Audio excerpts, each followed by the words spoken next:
যারা মানুষকে কষ্ট দিবে তাদের লাইফে মারাত্মক 4টি বিপদ চলে আসবে, তারা এই বিপদ থেকে কখনো বাঁচতে পারবে না। আমাদের সমাজে কিছু মানুষ আছে, মানুষকে কষ্ট দিয়ে, মানুষকে ঠকিয়ে মনে করে যে আমি জিতে গেছি। মনে রাখবেন, এটা কিন্তু আসল জেতা নয়, আসল জিত হবে আখেরাতে।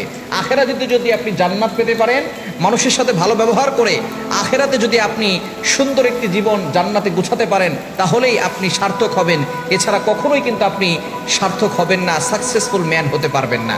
এজন্য মানুষকে কখনো কষ্ট দিবেন না। সহিহ মুসলিম শরীফের হাদিস, নবীজি সাল্লাল্লাহু আলাইহি ওয়াসাল্লাম জানিয়ে দিয়েছেন, আল মুসলিমু মান সালিম আল মুসলিমুনা মিন লিসানিহি ওয়া ইয়াদিহি।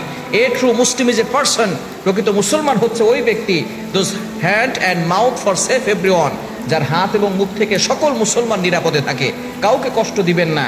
যারা কষ্ট দেয়, 1 নাম্বার তাদের শাস্তি হচ্ছে তারা কখনো শান্তি পায় না। আল্লাহ তাআলা তাদের অন্তর থেকে শান্তি কেড়ে নেন, তাদের অন্তরে আল্লাহ তাআলা কষ্ট চাপিয়ে দেন। সুতরাং 1 নাম্বার শাস্তি, আপনি আপনার লাইফ নিয়ে কখনো হ্যাপি থাকতে পারবেন না। দুনিয়া এবং আখেরাত উভয় জগতে আপনিও কঠিন বিপদে পড়ে যাবেন। আল্লাহ তাআলা দুনিয়াতেও আপনাকে শান্তি দিবেন না, আখেরাতেও আপনি শান্তির মুখ দেখতে পারবেন না। এজন্য যদি আপনি দুনিয়া ও আখেরাতের শান্তি দেখতে চান, অন্যের মনে কষ্ট দিবেন না। আপনি মানুষের উপকার করতে পারেন আর না পারেন, কখনো ক্ষতি করবেন না, মানুষের মনে কষ্ট দিবেন না। কেননা মানুষের মন ভাঙা মসজিদ ভাঙার থেকেও মারাত্মক গুনাহ। কেননা মসজিদ বানিয়েছে, কাবা শরীফ বানিয়েছে ইব্রাহিম আলাইহিস সালাম আর ইসমাঈল আলাইহিস সালাম। প্রথমে তো ফেরেশতারা বানিয়েছিল, নূহ আলাইহিস সালামের সময় সব শেষ হয়ে গেছে। এরপর ইব্রাহিম আলাইহিস সালাম আবার নতুন করে বানিয়েছেন। কাবা শরীফ বানিয়েছেন ইব্রাহিম আলাইহিস সালাম আর ইসমাঈল আলাইহিস সালাম। কিন্তু এখন কথা হচ্ছে, মানুষের মনটা, মানুষটাকে বানিয়েছে আল্লাহ তাআলা নিজ হাতে। এটার গুনাহ হচ্ছে ভয়ঙ্কর গুনাহ। এই জন্য মানুষের মনে কখনো কষ্ট দিবেন না।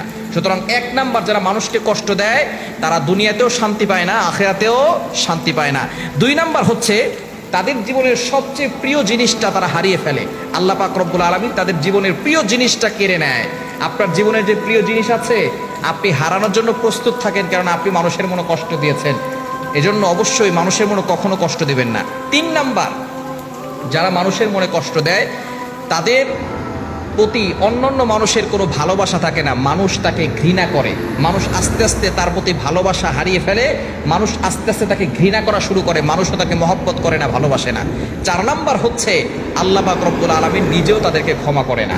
যারা মানুষকে কষ্ট দেয় আল্লাহ তাআলা ক্ষমা করে না। মনে রাখবেন, আল্লাহ হচ্ছেন ইনসাফকারী, আল্লাহ হচ্ছেন ন্যায় বিচারক। আল্লাহ তাআলা কখনো কারো প্রতি জুলুম করবেন না। যারা অন্যায় করে, মানুষের মনে কষ্ট দিবে, আল্লাহ তাআলা তাদেরকে ক্ষমা করবেন না যতক্ষণ পর্যন্ত ওই মানুষ তাকে ক্ষমা না করবে। এই জন্য খুব কেয়ারফুল থাকবেন, মানুষের প্রতি কখনো অন্যায় অবিচার করবেন না, মানুষকে কষ্ট দিবেন না, তাহলে কিন্তু আপনি দুনিয়া ও আখিরাত উভয় জগৎটাকেই ধ্বংস করে ফেলবেন। এজন্য সব সময় ট্রাই করবেন মানুষের মনে সব সময় শান্তি দেওয়ার জন্য, কষ্ট না দিয়ে সব সময় ভালো ব্যবহার করতে পারেন, এই ব্যবস্থা সবসময় করার চেষ্টা করবেন।